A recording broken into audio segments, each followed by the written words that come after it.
Kita putus Hana. Putus? Kenapa mas? Karena aku udah nggak tahan sama keluarga kamu. Keluarga kamu tuh toksik. Belum jadi apa-apa, mereka udah banyak nuntut ini itu. Nggak terhitung berapa uang yang udah aku habiskan buat membayar hutang-hutang ibu sama abang kamu. Kita ini belum nikah loh, bebanku udah seberat ini. Apalagi kalau nanti aku udah jadi suami kamu. Di bawah langit malam bertabur bintang, Hana mendapat kejutan menyesakkan dada dari Atar sang kekasih. Hana kira Atar ingin melamarnya, ternyata sebaliknya. Lelaki berkacamata itu malah memutuskan Hana dengan alasan keluarga. Aku justru butuh kamu mas. Aku kira, kalau nanti kita udah nikah, kamu bisa bawa aku pergi dari rumah itu, harap Hana. Air matanya mulai berlinang. Tak siap menerima keputusan pahit dari kekasihnya. Nggak bisa lagi Hana, keluarga kamu tuh gak sehat, bisanya cuma memanfaatkan. Walaupun aku cinta dan sayang sama kamu, tapi ini nggak bisa diterusin lagi. Mas, maafin aku Hana, kita harus putus, tegas Atar. Apalah daya, Hana tak bisa memaksa. Sebenarnya alasan Atar adalah alasan yang masuk akal. Selama 1 tahun berpacaran dengan Hana, Atar sudah mengeluarkan uang senilai puluhan juta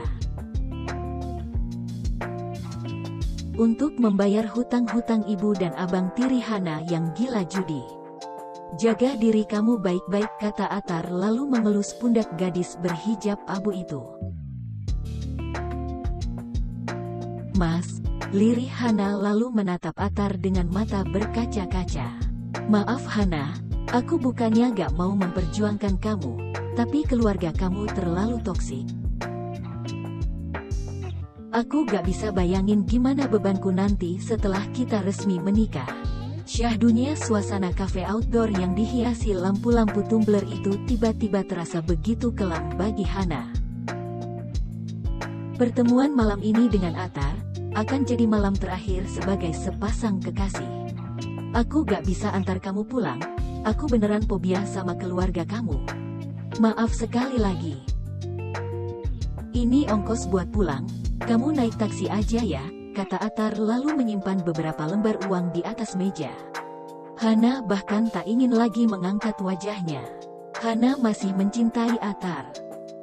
Hana masih mengharapkan Atar menyelamatkannya dari belenggu ibu dan abang tirinya. Tapi ternyata Atar menyerah seperti ini. Aku pulang ya, aku sayang kamu Hana. Tapi maaf kita gak bisa sama-sama lagi, pamit Atar.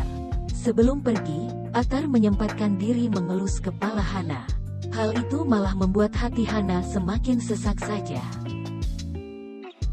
Atar pun pergi meninggalkan Hana sendiri di kafe itu. Hana semakin enggan untuk menjalani hari-harinya.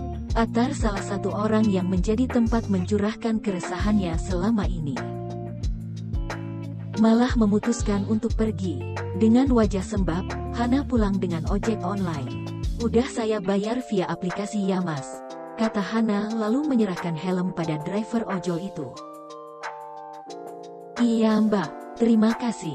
Sama-sama. Hana sampai di depan rumah 2 lantai yang saat ini ia tempati dengan Laksmi dan Heru.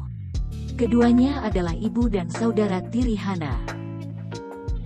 Sementara ayah kandung Hana telah berpulang sekitar 5 tahun yang lalu. Layaknya seorang Cinderella, Hana selalu menerima perlakuan tidak adil dari keduanya. Bahkan beberapa kali Hana hampir dijual kepada para gadun. Tapi sejauh ini, Hana masih dilindungi oleh Tuhan. Mobil siapa itu? Gumam Hana agak heran melihat sebuah mobil SUV mewah terparkir di depan rumah. Hana tak mencurigai apapun. Dia terus berjalan menuju ke pintu utama yang terbuka. Sepertinya memang sedang ada tamu. Hana hanya ingin segera sampai di kamarnya dan menepikan lelahnya. Dan saat melewati pintu, itu dia. Itu Hana. Laksmi berseru lalu menuju ke arah Hana. Hana menghentikan langkah lalu menoleh ke ruang tamu.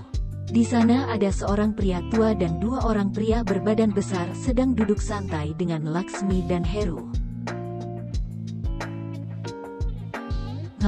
Boleh juga, kata pria tua itu. Dia menatap Hana dari atas ke bawah membuat Hana risih. Hei Hana, sini kamu, panggil Laksmi. Dengan langkah meragu, Hana menurut dan berjalan ke arah ruang tamu. Perasaannya jadi sangat tidak enak. Hana merasa akan ada sesuatu yang buruk terjadi malam ini.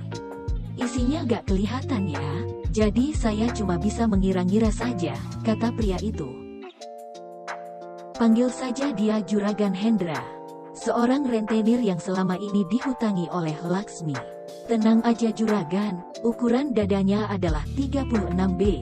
Penuh dan bulat sempurna. Dia ini gadis baik-baik dan masih perawan, kata Laksmi pada Juragan Hendra. Hana mengerutkan dahi dan merasa sedang dijajakan pada pria 60 tahunan itu. Wah, menarik. Kalau begitu, saya bungkus dia malam ini. Kalau terbukti masih perawan, saya anggap hutang kalian lunas. Hana menarik mundur langkahnya, ternyata benar saja. Malam ini dia dijadikan jaminan hutang oleh ibu tirinya. Deal. Hei Hana, sini kamu, kenalin dulu sama Juragan Hendra, panggil Heru.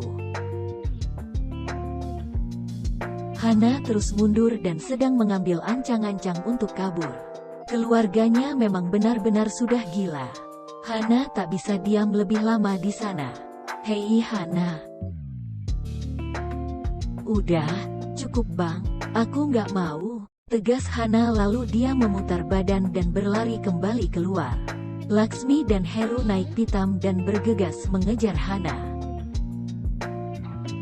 Sialan, hei Hana, Heru segera mengejar. Kenapa kalian diam saja? Sana kejar, aku harus mendapatkan tubuh gadis itu malam ini. Perintah Juragan Hendra pada kedua bodyguardnya. Oke Juragan. Kedua orang berbadan besar menyusul. Dan jadilah kini Hana dikejar oleh 3 pria dewasa sekaligus. Hana berlari sekuat dia bisa. Sialnya jalanan di komplek perumahan begitu sepi dan tak ada orang lewat. Adapun orang lewat, seolah tak peduli pada Hana yang sedang ketakutan. Pak tolong. Teriak Hana berharap motor yang melaju melewatinya berhenti dan menolong. Tapi itu tak berhasil. Hei Hana, lancang sekali kamu, jangan lari. Lihat apa yang akan aku lakukan padamu kalau aku berhasil menangkapmu. Heru malah sudah semakin dekat. Disusul dengan 2 bodyguard menyeramkan. Ya Allah, hanya padamulah aku berlindung.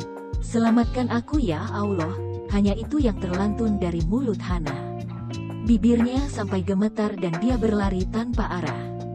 Hana, Heru sudah semakin dekat dan hampir meraih tangan Hana. Tolong, pekik Hana berharap ada yang mendengar. Percuma Hana, nggak akan ada yang menolongmu lagi. Heru meraih lengan Hana dengan kasar sehingga handphone di tangan Hana jatuh ke atas aspal. Hana tak mempedulikan itu, dia hanya peduli pada raga dan harga dirinya. Hana tak sudi kalau harus menyerahkan tubuhnya pada rentenir tua itu. Beruntung Hana sudah keluar ke jalan utama. Security komplek juga sigap menolong. Ada apa ini?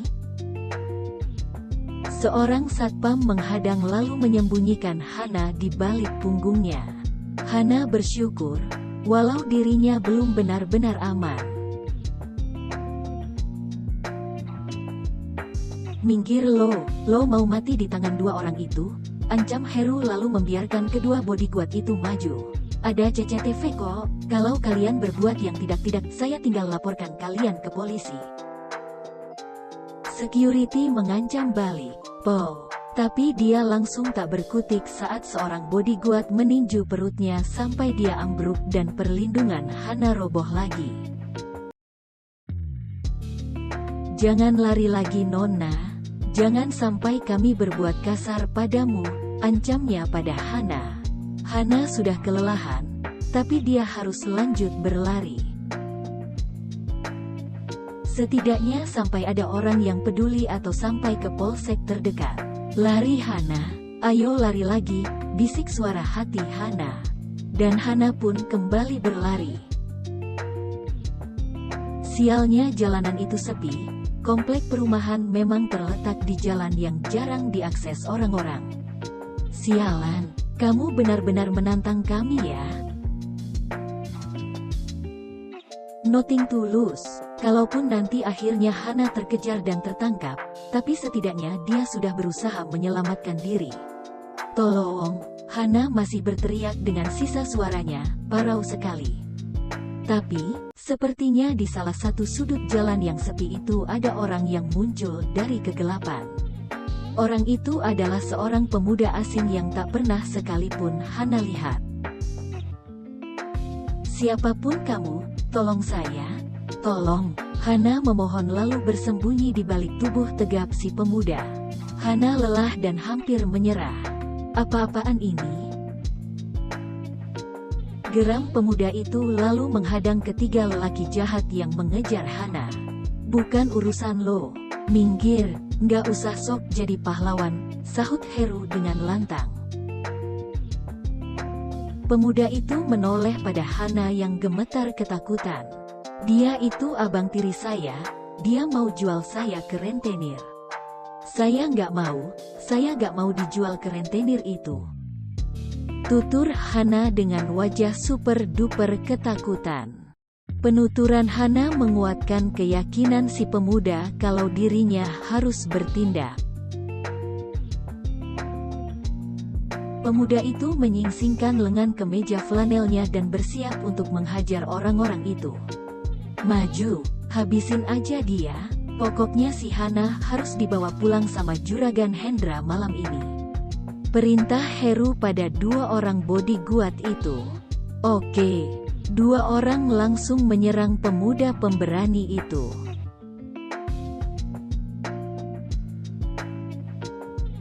Dia sama sekali tak gentar walau diserang oleh dua orang sekaligus. Hana memejam mata. Dia tak pernah melihat orang berkelahi seperti ini. Hana sangat ngeri dan tak tahu harus bagaimana. Kakinya sudah lelah seakan sudah tak sanggup untuk berlari lagi. Ya Allah, siapapun pemuda itu, tolong selamatkan dia, tolong berikan kekuatan buat dia, harap Hana tanpa berani membuka mata. Gap, tiba-tiba ada yang menyergap Hana dari belakang dan Hana kaget. Yes, dapat. Mau lari kemana lagi kamu sayang? Hana berteriak. Tapi jalanan itu sungguh sepi sehingga tak ada yang bisa menyelamatkannya lagi kecuali pemuda asing itu. Ayo ikut aku, adik manis. Heru memaksa Hana untuk berjalan bersama dengannya, tapi tanpa disangka, si pemuda itu sudah berhasil menghajar dua bodyguard sampai guling-guling kesakitan di atas jalanan beraspal. Lepas bang. Aku mohon jangan lakukan ini. Hana berontak dan meronta. Hana sudah dibawa agak jauh oleh Heru. Sang pemuda tak tinggal diam. Selesai menghajar dua lelaki berbadan besar. Dia lanjut menyusul Heru yang terus menggusur Hana untuk ikut ke arah jalan pulang. Lepasin dia, keparat.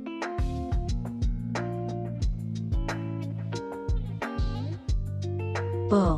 Tanpa aba-aba, pemuda itu melayangkan pukulan pada Heru lalu merebut tangan Hana dari Heru. Heru ambruk dengan sekali pukulan sampai kesulitan untuk bangun. Hana kaget, tapi dia merasa sangat terselamatkan. Sialan, pekik Heru kesakitan. Hana menyapu pandangannya ke sekitar. Dia melihat tiga pria beringas yang mengejarnya kini telah bergelimpangan tak berdaya setelah dihajar oleh si pemuda misterius. Wah, kamu berhasil menghajar mereka semua. Hana sampai takjub dibuatnya. Udah beres? Ada lagi yang bisa dibantu? Tanya pria berwajah dingin itu pada Hana.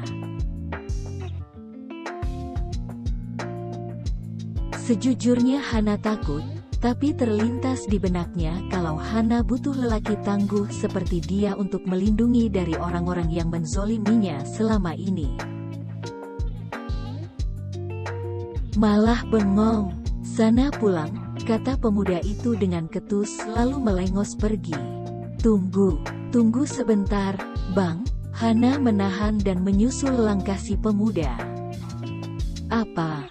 Saya nggak pergi ke rumah karena saya lagi ditunggu sama orang yang mau membeli saya, kata Hana lalu memajang wajah cemas.